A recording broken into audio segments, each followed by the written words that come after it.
Good evening, all.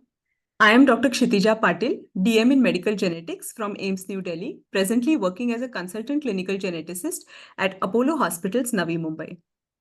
Through my work with patients and families affected by genetic disorders, I have witnessed firsthand the unique challenges they face. This makes the efforts of Organization for Rare Diseases India, ORDI, truly commendable.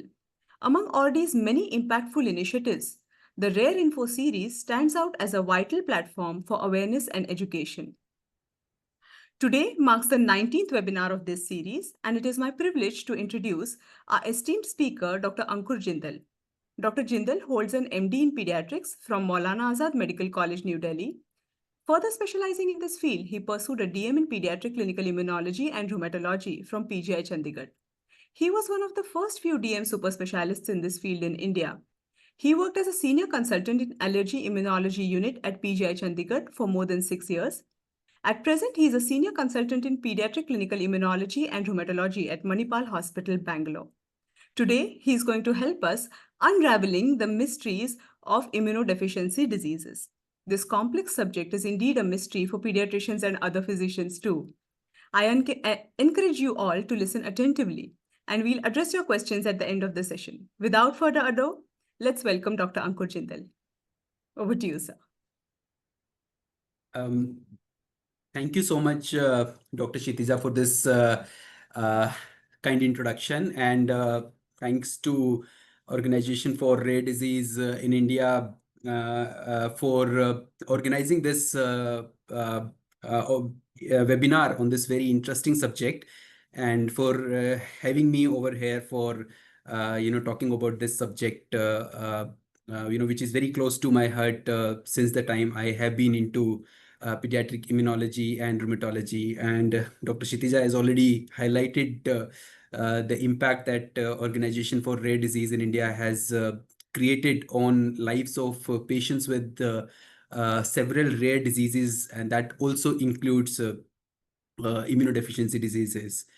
So, talking about this subject, primary immunodeficiency disorders are also known as inborn errors of immunity. These terms are used interchangeably. There are some differences between what primary immunodeficiency diseases are or what inborn errors of immunity are. The more appropriate term nowadays is inborn errors of immunity, but these terms are used interchangeably. Since the time we had we started doing our training in pediatrics, we were always taught and reinforced that these diseases are rare, and as a result we never really put in efforts to look for these immunodeficiency diseases whenever a patient used to come to us. And that is the reason considering that we are likely to have more than 1 million people with this disease in the country at present. We hardly have a few thousand patients recognized. So what we are actually seeing when we look at the field of immunodeficiency diseases, we are actually seeing a very tip of the iceberg, and a large large number of these cases are still under recognized and unrecognized. What impact it leads to when you're not diagnosing these patients on time? Of course, they are at risk of dying, and many of these patients actually die just because of lack of diagnosis. And often when they present, when they are first screened or when they are first diagnosed to have a PID, many of these patients end up having several morbidities, and that also includes bronchiectasis in many of these patients, and which can actually be irreversible. The approximate incidence of these diseases is 1 in 2,000 to 1 in 10,000. And as I said, in India, considering our population, for us, nothing is rare. We are likely to have more than a few million people in this disease, this disease in the country, which could actually be, more than population of some of the countries in the world. So in the next 40 to 45 minutes, I will be talking about what can lead you to suspect these immunodeficiency disorders. In your busy OPD practice, when you see so many patients, what are the clues that you can pick up which can make you think that, no, this is something which is not fitting into a pattern, which is not something which is fitting into a usual case that we see day in and day out. There is something wrong. And that one feeling that, something is wrong, this is not really fitting, that is something which is the crucial moment which leads one to suspect immunodeficiency disorder most often. So the first stigma or the first misconception about PID is that diagnosis of these disorders is difficult. I mean, we should get rid of this stigma or this notion that we cannot diagnose PID. PID diagnosis is very, very easy. All it needs a suspicion, and at the bedside, it is possible to make a syndromic diagnosis of immunodeficiency disorder. And this is what I'm going to show you in the next 40 to 45 minutes. What this slide shows, we cannot talk about all immunodeficiency diseases in next 45 minutes. This is the most recent classification of inborn errors of immunity given by International Union of Immunological Societies. And what it shows, starting from 1980 to 1985, when there were a few immunodeficiency diseases described, in the year 2024, over here you can see more than 550 different immunodeficiency diseases have been reported so far. So if we start talking about all immunodeficiency diseases, you can have one day conference on each individual immunodeficiency disease. So we cannot talk about 550 immunodeficiency diseases in 45 minutes. But what I'm going to cover is common immunodeficiency diseases and common clues by which you can suspect that this is likely to be an immunodeficiency disorder. And over here in this bar chart, you can see these immunodeficiency disorders are grouped under 10 different classes. So these could be humoral immunodeficiency, combined immunodeficiency, wherein there is T cell, B cell defect, phagocytic defects, complement defects, autoinflammatory disorders, and these are the 10 broad classifications of primary immunodeficiency diseases. And what these red bars shows that the new immunodeficiency diseases described between 2022 and 2024. So you can just realize that the field of immunodeficiency diseases is exploding.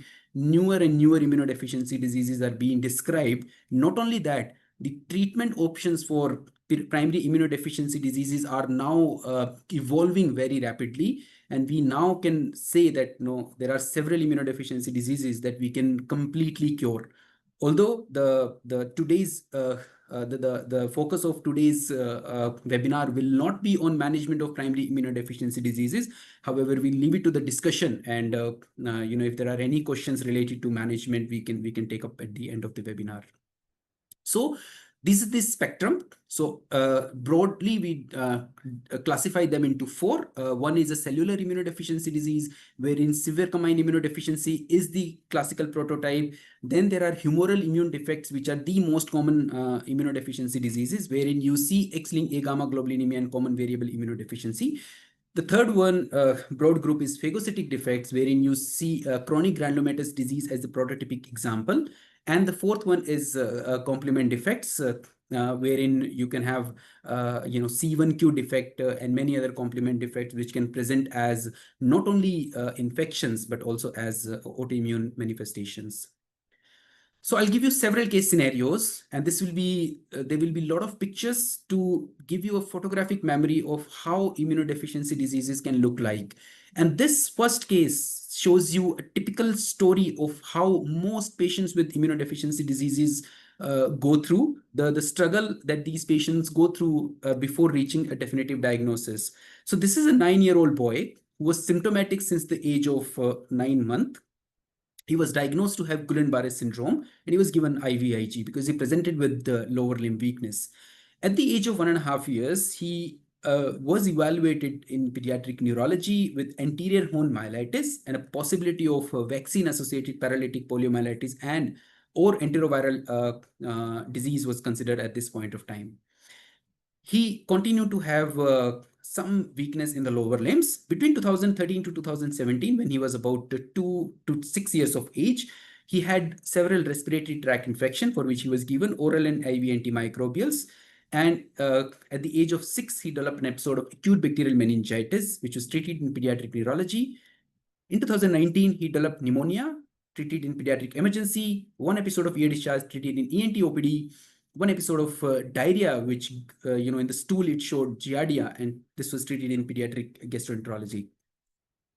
At the age of 8 in 2020, he developed an episode of septic arthritis. And from this septic fluid, from this joint fluid, it grew Streptococcus pneumoniae. And finally, at the age of 8, in June 2020, he presented to pediatric nephrology, wherein some infection had triggered hemolytic uremic syndrome or post-infectious GI glomerulonephritis-like presentation. And this gives you a very clear-cut book picture of an immunodeficiency disorder. What was happening to this patient was this patient goes to neurology, that is an aspect which is studied. When this patient goes to ENT, that is, ear discharge is into focus. But if somebody looks at this patient in a whole, it's not easy, it's not difficult to miss a diagnosis of immunodeficiency disorder. So when this boy came to pediatric nephrology at the age of 8 in year 2020, somebody thought there are so many things happening in this child. So let's look at the family history of this particular child. And this was the family history. You can see this is the index boy. And this boy has lost 3 of his maternal uncles because of the disease. And on maternal grandmother's side, there are a few more deaths because of this disease. So all these deaths are occurring only in the boys and occurring at a very early age because of pneumonia or because of recurrent infections. Now, with this kind of a clinical background and this kind of a family history, it is impossible to miss a diagnosis. And this is a very, very clear-cut case of X-linked agammaglobulinemia. And if you examine these patients will have absent tonsils and absent lymph nodes, and the immunoglobulins would be nearly undetectable, and so will be the B cells. B cells will be absolutely undetectable in these patients. So this is clear-cut case of X-linked agammaglobulinemia. Another case falling into the same spectrum, this is an adult, 28-year-old males, but a very long struggle of more than 18 years, symptomatic since the age of 10, and he's having recurrent diarrhea, recurrent pneumonia, recurrent sinusitis, weight loss, and at the age of 28, he's just 35 kg. By the time he presented for evaluation, he had already developed bronchiectasis and he was having bilateral coarse crepitations. In the initial evaluation, his neutrophil count, lymphocyte count appears okay. But this is the CT chest. You can see the bronchiectasis, and in one of the duodenal biopsy, there is an evidence of giardia. Now, in the present era, you don't need a patient to struggle for these many years before their diagnosis is established. But this is a story that continues to evolve even now in many of these patients. But a patient like this doesn't require CT, doesn't require these investigations like endoscopy. All that they need is to look at their immune profile, which are easily available nowadays. And this patient, you can see the immunoglobulins are low. They are not absent, unlike patient with X-linked agammaglobulinemia. They are low. And the B cells, which are absent in patient with X-linked agammaglobulinemia, here the B cells are present. But if you look at the further mature forms of B cells, they will be absent in these patients. So this is another spectrum of antibody deficiency, which we call it as common variable immunodeficiency. One more case. This is a young boy, 17-year-old boy, who had 2 episodes of lymphadenitis, which were treated as reactive lymphadenitis. In 2022, he developed thrombocytopenia and bleeding manifestation, which recovered after a period of time, and it was treated as immune thrombocytopenic purpura. In 2023, he developed immune thrombocytopenia again, and he was treated again with corticosteroids. What was very striking in this boy is that this boy is having some autoimmune manifestation. He also has some evidence of thyroid disease. But if you look at the biochemistry of this patient has a very, very low globulin fraction of just 1.5 to 1.6. And any globulin fraction which is less than 2 is highly suggestive of hypogammaglobulinemia. You don't need to really do immunoglobulins to detect hypogammaglobulinemia. For an initial screening, a globulin fraction less than 2 is enough to make you suspect that this could be globulin deficiency. And this patient, when was further investigated, he was found to have low immunoglobulins, and his B cells were present. But when we looked at the further mature forms of the B cells, which you call it as memory B cell, they were very, very low. So this is another case of common variable immunodeficiency, presenting not with infections, but with only autoimmune manifestation in the form of immune thrombocytopenia. So this is the most common group of immunodeficiency disorder. We call it as antibody deficiency. And in this, you have X-linked agammaglobulinemia, common variable immunodeficiency. These are the common ones. And you can also have IgG subclass, selective IgA deficiency, and a few more. They typically present with recurrent cyanopulmonary infections, and these are the signature organisms in these patients. The basic defect, we already talked about it. In X-linked agammaglobulinemia, you will not have mature B cells, while in common variable immunodeficiency, another spectrum of antibody deficiency, you will have mature B cells. But if you look at the further forms of B cells, which is called as memory cell and the plasma cell, they will be absent in these patients. And that's how we differentiate X-linked agammaglobulinemia and CVID. So X-linked agammaglobulinemia commonly present with infections only. Most patients will have will be symptomatic by 2 years of life, but most patients will start having symptoms at the age of 6, but they will have serious infection by 2 years. They usually lead to recurrent episodes of pneumonia, and a very characteristic finding in these patients is reduced size of lymph nodes and tonsils. And these are the common organisms. We have already talked about it. These are the common infection that they present with: septicemia, meningitis, arthritis.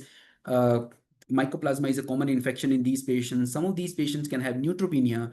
Enterovirus is a very typical organism that is seen in patients with X-linked agammaglobulinemia. And whenever they have diarrhea, it's mostly caused by Giardia lamblia infection.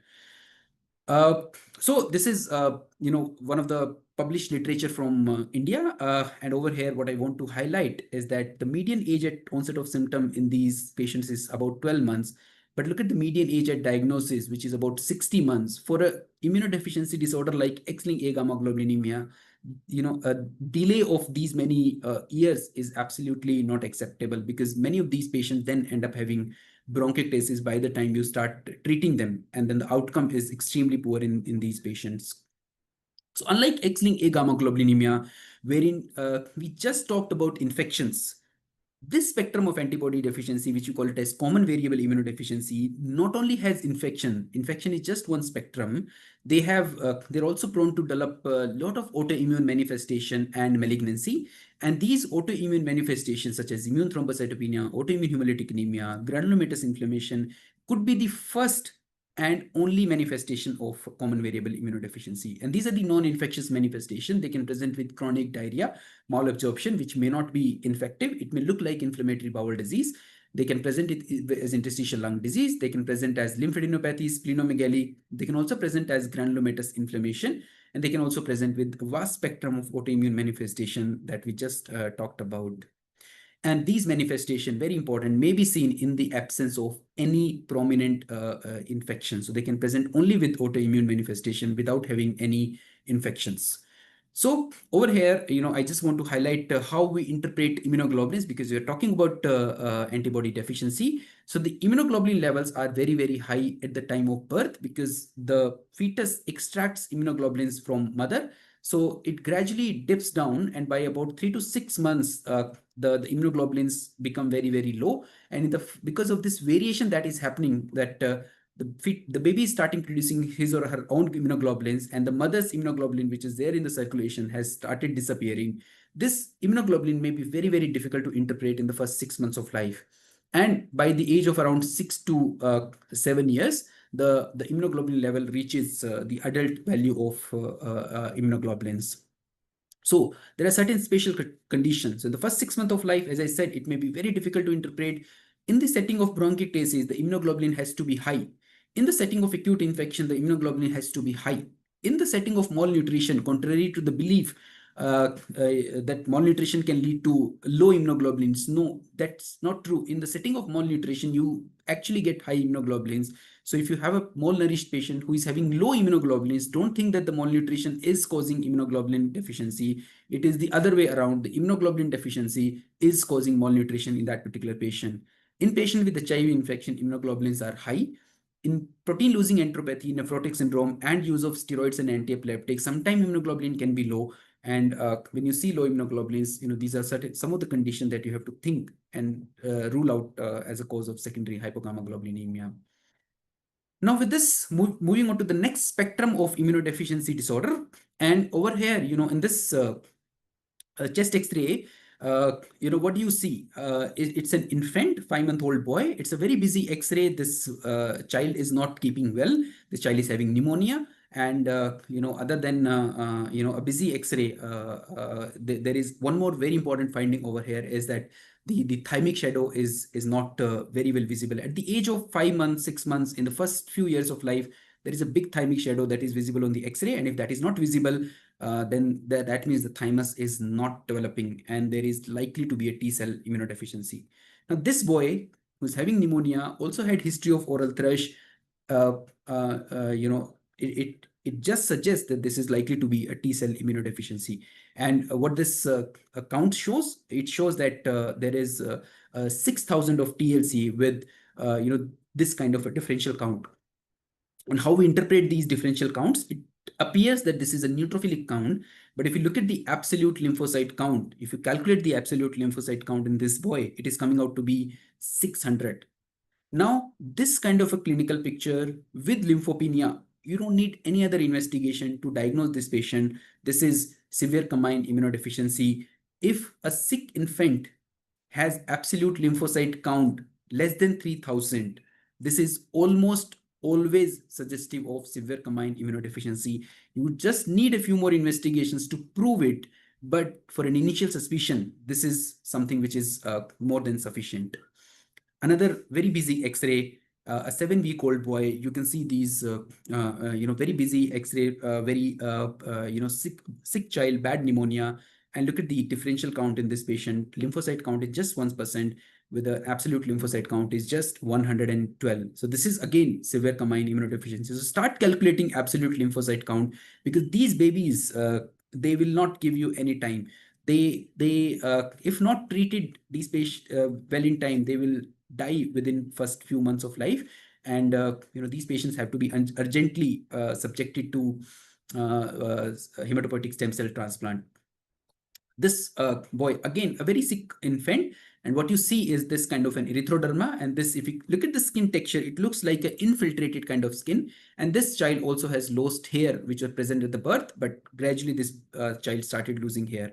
Now, this is another case of severe combined immunodeficiency presenting with this kind of erythrodermic kind of infiltration of the skin. And this typically happens with the complication of severe combined immunodeficiency, which we call it as Omen syndrome. Another child, another sick infant with a very bad X-ray, and this child also has lost hair because of the infiltration of the skin by abnormal T cells. Again, a complication of severe combined immunodeficiency, which we call it as Omen syndrome. Another child, you can look at this erythrodermic presentation in a sick infant. This is very, very likely to be suggestive of severe combined immune deficiency. This child was looking normal at birth, but as you follow up, this girl has lost all her hair, and you can see these very typical nail changes, and also has developed some complication related to BCG. This is another case of severe combined immunodeficiency caused by this unusual gene variant. So this is how we interpret lymphocyte subset in these patients. Once we know that there is lymphopenia, then we look at the T cells of these patients, and if the T cells are very, very low, then it nearly confirms the diagnosis of severe combined immunodeficiency. But the first suspicion comes by carefully looking at the total leukocyte count and carefully looking at absolute lymphocyte count. To start calculating absolute lymphocyte count, and if it is less than 3,000, this is highly, highly suggestive of severe combined immunodeficiency in an infant. Of the same spectrum disorder, but presenting in a slightly milder form. This is a 2.5-year-old girl who has oral thrush and also has recurrent respiratory tract infection, and now is presented with this vitiligo, also has DCT positive autoimmune hemolytic anemia and thrombocytopenia. So what this slide shows, in this patient, the CD3 positive T cells are, this patient did not have lymphopenia, but when we look at the T cells are slightly low, but they are not absent, unlike the cases of severe combined immunodeficiency that I showed you. And when we see a T cell which is slightly low and it is not absent, the next step is to look at the naive proportion of the T cells. So I don't want you to confuse with these flow cytometry figures, but when you see T cells which are present but they are low, and you're still suspecting of severe combined immunodeficiency, the next step is to look at the naive proportion of the T cells. And if they are low, as you can see in this particular patient, this is very, very suggestive of severe combined immunodeficiency. And this was a RAG1 gene mutation which is causing severe combined immunodeficiency, presenting slightly late, not really in the infancy. Another spectrum. This is a 4-year-old boy who, apart from having pneumonia and otitis media, which suggests that this could be antibody deficiency, for example, X-linked A gamma globulinemia. But this boy also has eczema, you can see over here. And then this boy also has thrombocytopenia. And not only thrombocytopenia, the mean platelet volume is very, very low, which suggests that this thrombocytopenia is microthrombocytopenia. So in a boy, if you see microthrombocytopenia, whether they have atopic dermatitis or they have infections or they don't have infections, microthrombocytopenia in a boy is almost always suggestive of Wish-Cotillion syndrome. And this is something that you cannot miss. This whole spectrum wherein you have infection, you have eczema, you have microthrombocytopenia in a boy, because this is an X-linked disorder. They present only in boys. So this spectrum, which is Wish-Cotillion syndrome, which present with infections, autoimmunity sometime, and they have atopic dermatitis and microthrombocytopenia, it's difficult to miss this part of this spectrum.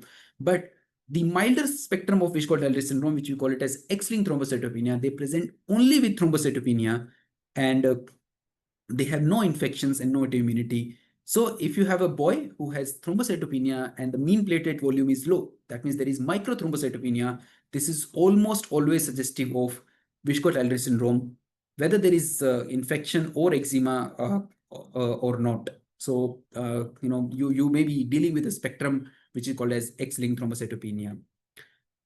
Another child, you can see this eczema. This is a child with Wish-Cotillion syndrome, and you can see this eczematous lesions again on the foot, and then you can see some of these are bleeding because of thrombocytopenia. So this is also Wish-Cotillion syndrome. This is a child who has these vasculitic kind of lesions in the skin, which is looking like leukocytoclastic vasculitis, but because this child has thrombocytopenia, and we did a mean platelet volume and this was low, and this is another case of Wish-Cotillion syndrome. So if you see thrombocytopenia in a boy, your thought process should direct towards Wish-Cotillion syndrome, and if the mean platelet volume is low, then it is almost always suggestive of Wish-Cotillion syndrome. So this, these two boys again, 9-month-old boy and 4-year-old boy, you can see these vasculating kind of lesions. So in the setting of vasculitis, we see high platelet count, but these two boys again had thrombocytopenia, and this was again, these were again the cases of Wish-Cotillion syndrome. This is a boy that when I was in PGI Chandigarh, we managed, and this is a boy who has Takayasu arthritis, which is a large vessel vasculitis, which again should have thrombocytosis. But one thing that we could not explain in this boy was this thrombocytopenia, and we evaluated this boy, and this boy was also found to be Wish-Cotillion syndrome. So thrombocytopenia in a boy is very, very important. That is not the end of the story. Don't label them as just simple plain immune thrombocytopenia. Evaluate them for conditions like common variable immunodeficiency, evaluate them for conditions like Wish-Cotillion syndrome, and also rule out HIV infection in them. Whenever you see a thrombocytopenia of unexplained etiology. So another case, this is a child who has these liver abscesses, you can see over here. So whenever we see a pyogenic liver abscess, our suspicion for immunodeficiency diseases is very, very high. Now, apart from having a liver abscess, this boy also has these inguinal abscesses, also has these axillary abscesses, and some of these abscesses have already been drained, and incision and drainage of these abscesses have been done. Now, clue in this child is that this child has neutrophilic leukocytosis, thrombocytosis, and a high ESR, and the globulin fraction, globulins are very, very high, unlike hypogammaglobulinemia that we saw in the previous cases. These children have hypergammaglobulinemia, and this is a very, very characteristic finding in a patient with chronic granulomatous disease. And how we diagnose these patients, we diagnose these patients by doing NBT and DHR test, which I'll be showing in my subsequent slides. What this X-ray shows, and this is the X-ray of 6 different patients of chronic granulomatous disease. And what has happened to these patients is, these patients have this BCG lymphadenitis, which is calcified, and these patients also have, some of these patients have bad pneumonia. So what is happening in these patients is these patients are having disseminated BCG infection. BCG vaccine should not cause any problem in a normal healthy individual. So if a BCG vaccine is causing problem in an individual, that means the child is immunocompromised. So the common immunodeficiency that we rule out in these patients is chronic granulomatous disease, and all of these patients had chronic granulomatous disease. So this is the test, as I said, NBT test and the DHR test. These are the tests that we use to diagnose chronic granulomatous disease in these patients, and these are not difficult to find. These tests are easily available nowadays. Another case, a bad pneumonia presenting with very bad acute pneumonia, and when we did the endotracheal tube aspirate, it was aspergillus. And whenever we see an organism like this, our suspicion for immunodeficiency disease is very, very high. And this is another case of chronic granulomatous disease. Another case, this osteomyelitic lesions on the skull and infective endocarditis. And this boy is growing aspergillus fumigatus. And again, our suspicion for immunodeficiency disease is very, very high. And this is another example of chronic granulomatous disease. So how do patients with CGD present? They present with recurrent persistent lymphadenitis, and some of these patients develop these kind of scars because of incision and drainage. They can present with persistent pneumonia, which could be fungal in origin, and these patients are often treated as tubercular pneumonia by giving prolonged courses of ATT without really identifying a TB organism. They can present with lung liver abscesses, and whenever we have a pyogenic liver abscess, our suspicion for immunodeficiency disease is very, very high. They present with sometimes osteomyelitic lesions, especially the small bone osteomyelitis, and they can have inflammatory granulomas as well. So the clue is presence of anemia, presence of neutrophilic leukocytosis, presence of thrombocytosis, and presence of hypergammaglobulinemia in these patients. A very classical case, this child is having non-healing ulcer in the sacral region, and the investigations. So a picture like this cannot be anything but an immune deficiency, which you call it as leukocyte adhesion defect. Such high degree of neutrophilic leukocytosis in the first couple of years, and if they are symptomatic in the form of these ulcers lesions, or without any pus formation, or these kind of omphalitis and history of delayed fall of umbilical cord. So the umbilical cord is not falling beyond day 21 of life. Then that raises a very strong suspicion for leukocyte adhesion defect. And if they have such high degree of neutrophilic leukocytosis, this nearly confirms the diagnosis of leukocyte adhesion defect. So all these cases are LAD, or leukocyte adhesion defect. Now, another case, and this is a very important case for pediatrician's point of view. All the cases are important, but over here, I want to specifically stress on what these patients have is called as eczema. So over here, you can see this patient has eczema and also has high IgE. Fortunately, this boy also has infections such as pneumonia and recurrent cold abscesses. Unlike patients with chronic granulomatous disease, wherein the abscesses are hot, they present with fever, they present with high inflammatory parameters. Over here, the abscesses are cold. They will not have high CRP. They will not have high fever. And this is a very classical example of an immune deficiency called as hyper IgE syndrome, wherein they have eczema, they have cold abscesses, they have pneumonia, they have high IgE, and they also have, as you can see in this particular orthopentogram, delayed fall of the deciduous teeth. Now, with this picture, it is difficult to miss a diagnosis of hyper IgE syndrome. But over here, the message that I want to give is not all eczema are hyper IgE. If you see a patient with atopic dermatitis or eczema, all of them will have high IgE. But when will you think that this eczema, this high IgE could actually be hyper IgE syndrome? So if the patient have infections, especially pneumonia and recurrent cold abscesses, if they have these somatic features like delayed fall of the deciduous teeth, fractures occurring very with very trivial trauma in these patients. So these are some of the clues for diagnosis of STAT3 or hyper IgE syndrome or immunodeficiency in these patients. Now, this slide is very, very important. When do you think of atopic dermatitis alone? And when do you think of immunodeficiency associated with atopic dermatitis? So these are some of the pointers, presence of pneumonia, presence of atopic dermatitis starting in the newborn period, and if the atopic dermatitis is present at unusual locations like neck eczema, retroauricular eczema, axillary eczema, trunk eczema, sacral eczema, and genital eczema. So now, if one or two of these factors or a combination of these factors is present, then you need to think that this atopic dermatitis is not only atopic dermatitis, but this could be associated with immunodeficiency disorders like hyper IgE syndrome, and you need to evaluate. And a very common score that we use in these patients is hyper IgE syndrome score, which is easily available. And if a score is going beyond 40, that is very, very strong pointer towards presence of autosomal dominant hyper IgE syndrome. A very similar spectrum wherein you see eczema, you see high IgE levels, but you also have severe viral infections, such as you can see molluscum contagiosum in this particular child, and this boy also has eczema. So this is another spectrum of hyper IgE syndrome, which is autosomal recessive hyper IgE syndrome caused by DOCK8 mutation. This boy presented only with flat warts, because you can see these disseminated flat warts on the body. And this is also a case of autosomal recessive hyper IgE syndrome caused by DOCK8 gene mutation. So the clue in these patients is, apart from eczema, allergies, high IgE, these patients also develop these viral infections such as molluscum, warts, and herpes infection. Now, another child, you can see this again, a very busy X-ray, 8-month-old boy, bad pneumonia. And what he also had is, pneumocystis grew in the bowel fluid, and this boy responded to IV cotrimoxazole.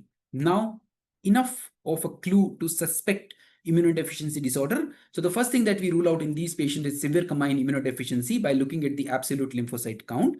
And if the absolute lymphocyte count is normal, then we go ahead and look at the other immunodeficiency disorder. So over here, you can see the lymphocyte percentage is about 73% out of 8,300. So the lymphocyte count is okay. But over here, you can see this is showing neutropenia. And when you do the immunoglobulins, IgG is low, IgA is low, and IgM is very, very high. So this is a very characteristic immunodeficiency that can present in the first year of life with neutropenia, with bad pneumonia, and this is hyper IgM syndrome. Now, this is a child that I saw a few months ago. Now, this child presented with gingival hypertrophy, and the complaint was that whenever they brush, it starts bleeding. And what he had was neutropenia in the investigation that we saw.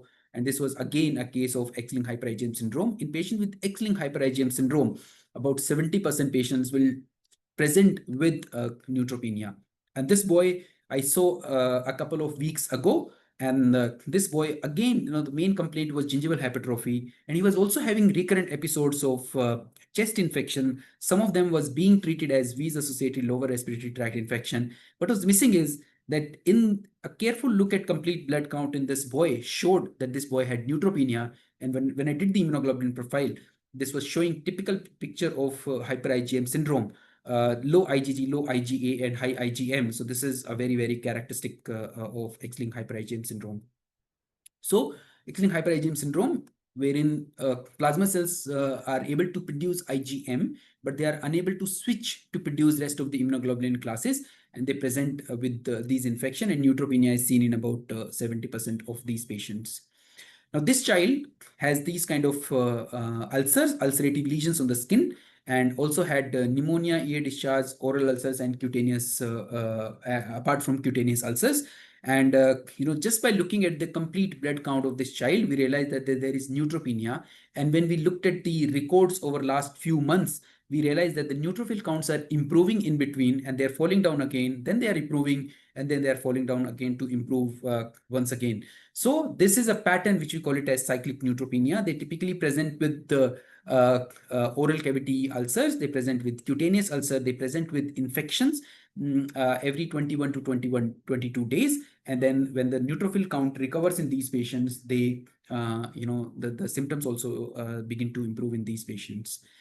I'll show you a couple of more cases before we wind up, and then we'll take up questions. In the meantime, if you have any questions, you can put it up in the chat box and we'll have them answered at the end of the presentation.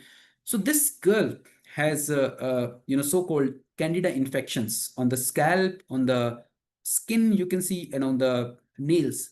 And this candida infection is present for a very, very long duration. And this candida infection is present only in the skin and mucosal membranes and is not invading into the blood and is not causing bloodstream infections.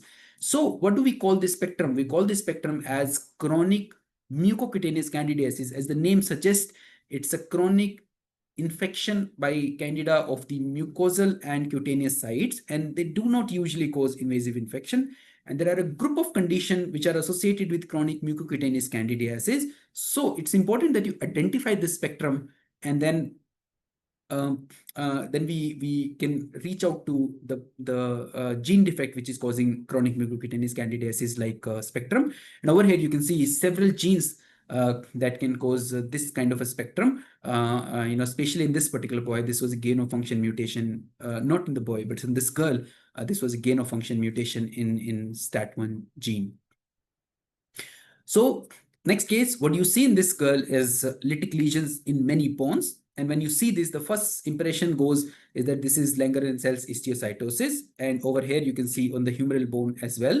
But when we did the FNAC in this particular child, it showed that it was Mycobacterium bovis. So what has happened is the BCG infection that you gave birth to, gave at the time of birth in this child, it has disseminated and has involved many, many bones in the body. And this is causing disseminated BCG osteomyelitis. So whenever you see disseminated BCG osteomyelitis or disseminated BCG infection, I already showed you cases related to chronic granulomatous disease, and that is what we rule out. So in this child, NVT and DHR was normal. It was not suggestive of CGD. We also look at immunoglobulin profile and lymphocyte subset to see if it is severe combined immunodeficiency.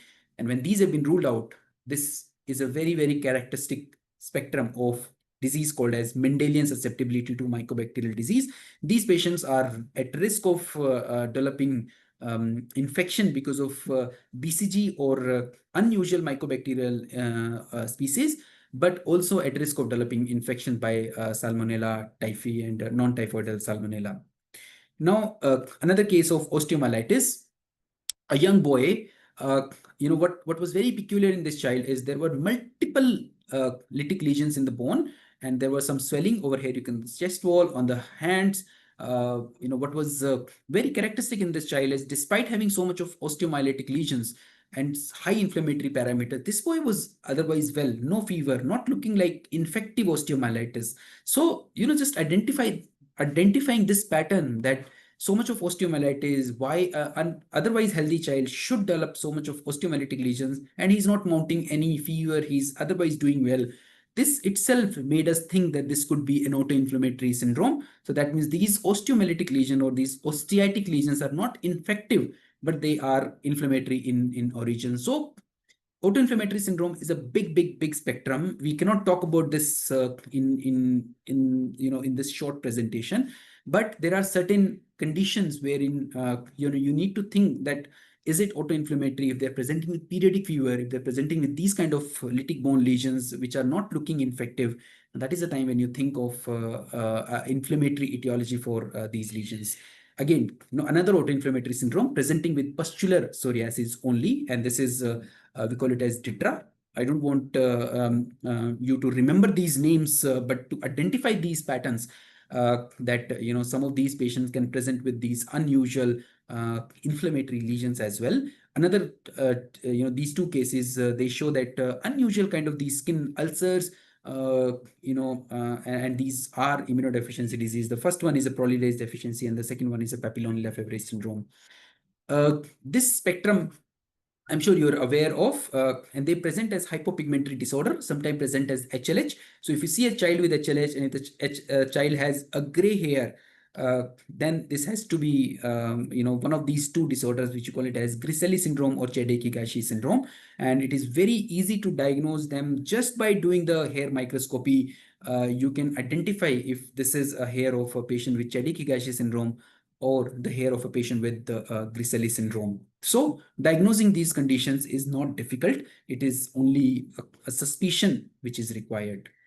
This is I think the last case from my side. This is a 3-year-old boy who I saw a couple of months ago, a resident of West Bengal who has recurrent pneumonia, one episode of ear discharge, and he now presented with these big lymph nodes and had huge hepatosplenomegaly. Now, this is a spectrum which we call it as autoimmune lymphoproliferative syndrome-like diseases, and this boy was diagnosed to have activated PI3 kinase delta syndrome. So it is important to identify these patterns. It's not important to remember these names. It is important that you identify these kind of patterns.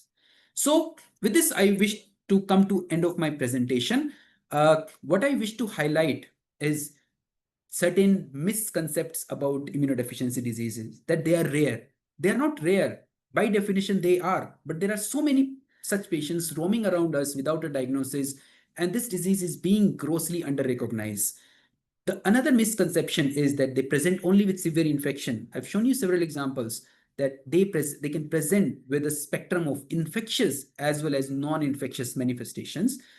The diagnosis of PID is not difficult, as has been the misconception, and it is possible to make a syndromic diagnosis of PIDs at the bedside. And as I've shown you in many of the cases that I just presented now, and PIDs are seen only in children. No, it's not correct. PIDs can affect adults as well. And it can affect in fact, the most common primary immunodeficiency disease, which is common variable immunodeficiency, commonly present for the first time in infants, in adults, as adults only. So pattern recognition is the essence. Every manifestation, every infection that the child is having or a patient is having is a tree. But you have to look at a patient as a whole, as a forest. If you look at individual tree, you will miss the forest. You have to look at the patient as a whole, and do not miss the forest for the trees. It's a very famous saying that when you hear hoofbeats, always think of horses, always think of common things. But as immunologists, and when we talk about immunodeficiency disease, we always say, no, not only think of horses, also think of zebra when you hear hoofbeats, because some of these unusual manifestations of a disease may, if you think that something is not fitting, don't just go by what is common. You need to think of these uncommon conditions as well. So in these two slides, I'll tell you when I think of an immunodeficiency disorder or inborn error of immunity. Whenever I see a patient with persistent pneumonia, whenever a breastfed child is getting infections early in the life, now that is a red herring. A breastfed child is getting sick early in the life. I don't accept that this is just a normal phenomena. If a patient is having recurrent or persistent diarrhea, if a patient has recurrent or persistent ear discharge, if there are any serious infections, especially deep-seated pyogenic abscesses, recurrent skin abscesses, whenever I identify an unusual organism such as tubercular infection, Aspergillus, Serratia, Cryptosporidium, Pneumocystis, CMV, if a patient is getting hospitalized repeatedly because of infections, if a patient is failing to gain weight and failing to gain height, if a patient has unusual viral infections such as warts, molluscum, herpes, if there is abnormal response to vaccination such as BCG and polio vaccine, if they have recurrent periodic fever syndrome, that's a manifestation of autoinflammatory syndrome. If a patient has more than one autoimmune disease or difficult to treat autoimmune disease, especially when they have Ivan syndrome, that is autoimmune hemolytic anemia and thrombocytopenia, if there is a family history of a primary immunodeficiency, if there is unexplained lymphoproliferation in the form of lymph node enlargement or enlargement of liver and spleen, if you have difficult to treat atopic dermatitis, especially if they're associated with infection, if I see angioedema, which is not associated with urticaria, if I see unexplained lab investigations like lymphopenia and thrombocytopenia, neutropenia, my suspicion for immunodeficiency goes very, very high. If there is HLH, hemophagocytic lymphohistiocytosis occurring at an early age, that's a very strong clue that this could be an immunodeficiency disorder. So these are my keys for diagnosis: a very strong suspicion, good history, including family history. Sometimes only Only family history gives you a diagnosis of an immunodeficiency disorder, and not only immunodeficiency, but many other rare diseases. A careful look at complete blood count, a careful look at serum immunoglobulins, and then, of course, to confirm, you do flow cytometry and genetic testing these nowadays. So, with this, I wish to end. Thank you so much for patient listening. And thanks ORDI once again for giving me this opportunity, and we'll be happy to take any questions now. Thank you, Dr. Jindal, for that insightful presentation. And I think it was full of fantastic cases with so many clinical pictures and exact pointers and clues, especially those uh, two slides in the end, which summarized everything and gave the list of pointers, what, where we can think of these diseases. I think it was definitely memorable, as you said, and I'm sure everyone here would remember those clues. So it's excellent. I think we are ready for questions. So you can type in the chat box for any questions, or maybe raise a hand. So Dr. Ankur, in our OPDs in genetics, we used to see these patients with DiGeorge syndrome. So they have these immunodeficiency Yeah, because of yeah. So it's a very important question. So Daigeorge syndrome, I'm sure you as geneticists understand Daigeorge syndrome much more, much better than me. Daigeorge syndrome has a very wide spectrum, and one spectrum of Daigeorge syndrome which is actually being missed is the one that presents very very late, present with intellectual disability and many other such so-called not so obvious diseases with manifestation. that. About 1% of patients with DiGeorge syndrome has severe combined immunodeficiency like phenotype. And they present very early in the life, just like any other severe combined immunodeficiency. They will present with recurrent infections very early in the life, presenting with full spectrum of manifestations that a severe combined immunodeficiency patient present. They will have absent T cells. They will also have hypercalcemia, and they will have dysmorphic faces. So only about 1% patient will have a severe combined immunodeficiency like phenotype. Mild, very mild degree of immunodeficiency can be present in some patients, but a large proportion of patients with Daigeorge syndrome do not have an immunodeficiency phenotype. They present with a very broad spectrum of other manifestations. Right. Right. So, any other questions? I think the presentation was so clear and nice that everybody is very clear about all the pointers and how they Ma'am, should there work are up few questions in in the chat. yeah, yeah. Okay, so Question and answer. Yeah. in Yeah. Q&A. So there is one question, Dr. Yeah. Kshitijaa. Somebody, Dr. Deepa Bhatt has asked, Yeah. could give a simplified algorithm to as a first line investigation before genetic testing in a child suspected immunodeficiency disorder.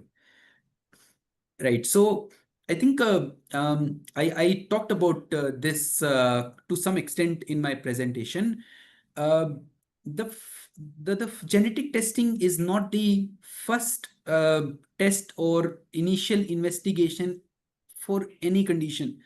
The first and important pointer, or the first and important thing to do in these patients is just look at the pattern, whether it is more infection pattern, which site are more infected, are they abscesses, are they pneumonia, are there diarrhea, are there failure to thrive, are these more autoimmune manifestations, are these more inflammatory manifestation. Now we see a lot of autoinflammatory syndrome patients who come with recurrent episodes of fever, and they are often treated as infections.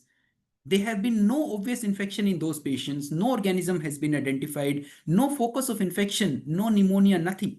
But they are treated as infections because they are presenting with fever, and fever is assumed to be a sign of infection.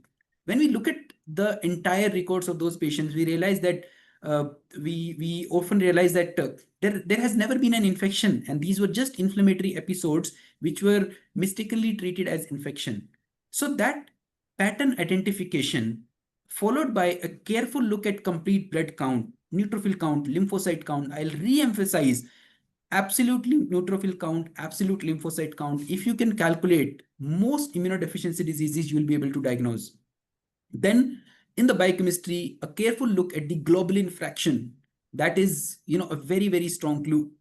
A week ago, we diagnosed one patient with hypogammaglobulinemia in PICU just by looking at the globulin fraction. At the peak of the infection, the globulin fraction was 1.2.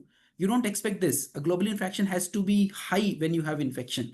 Now, these are some of the clues that you have to pick up. And then, of course, after all these clues are picked up, the next step is to go ahead and do either NBT DHR or a flow cytometry for TB NK cell. And then comes the role of genetic testing.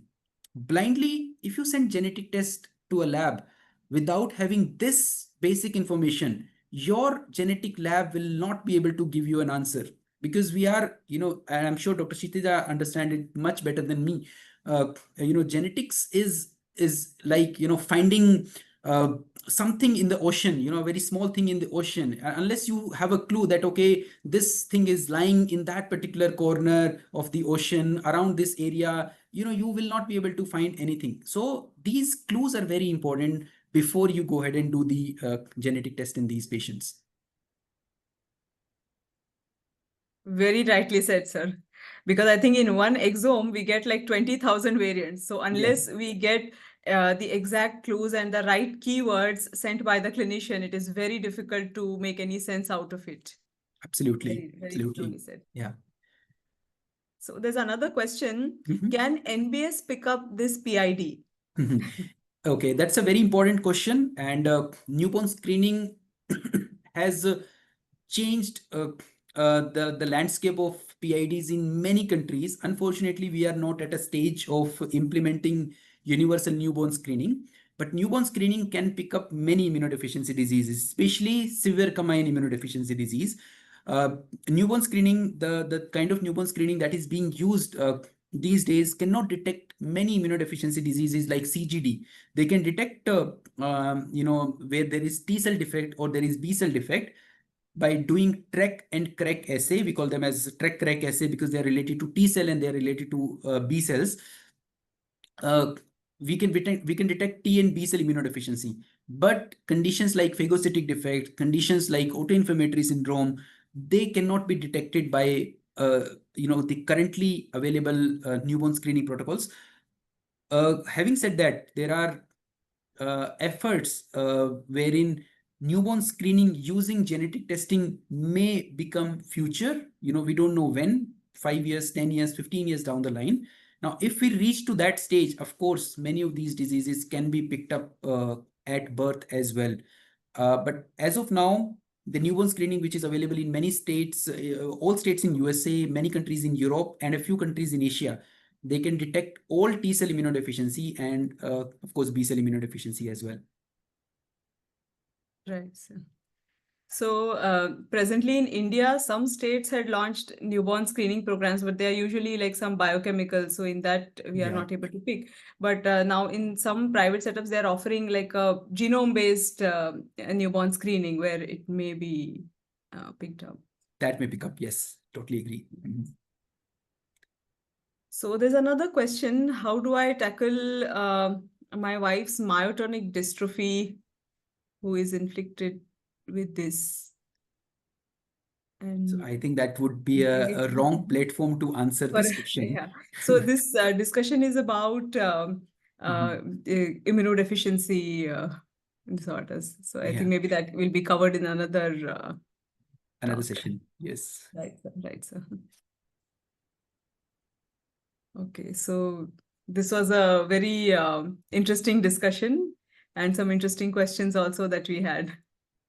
So I think there are no further questions here. All questions answered. Okay, so I thank you, Dr. Jindal, for this excellent talk and wonderful insights.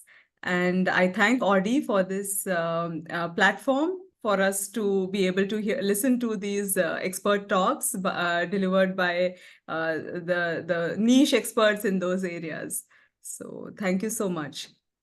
Thank you, Dr. Kshitijaa, and thank you, ORDI, Mr. Prasanna, and everybody, Ms. Chetna, for having me here today. Thank you, doctor. Thank you so much. Thank you.